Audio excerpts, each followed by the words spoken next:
Understanding, I affirm. Hello learners! Today, we're going to dive deep into a phrase that you might hear or come across in formal settings. I affirm. Let's explore what it means, when it's used, and how to use it correctly.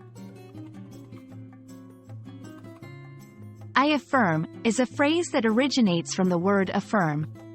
To affirm something means to state it as a fact or to declare it to be true.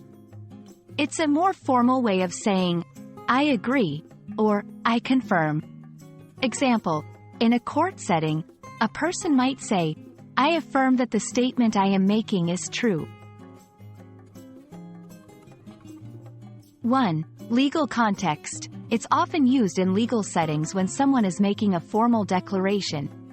Instead of swearing an oath on a religious text, a person might choose to affirm that what they are saying is true. 2. Personal beliefs and confirmations. Outside of legal contexts, it can also be used to express strong agreement or belief in something.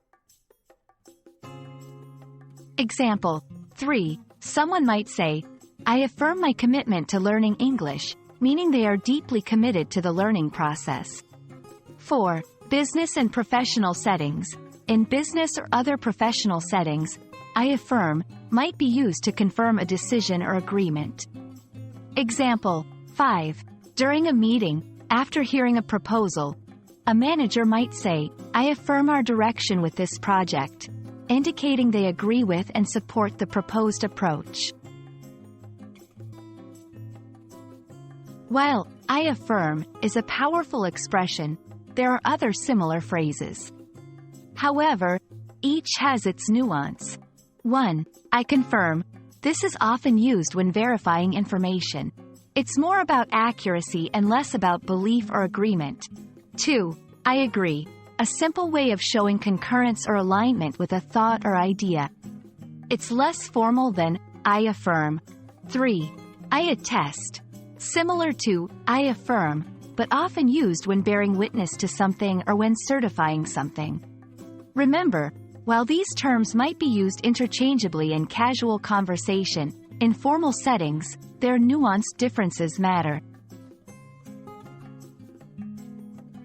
And there we have it. I affirm is a phrase that not only confirms truth or agreement but does so with a sense of gravity and formality. It's a phrase that carries weight, indicating a deep commitment or a strong declaration. We hope this video has shed light on its meaning and usage. Keep learning, and we'll catch you in the next video.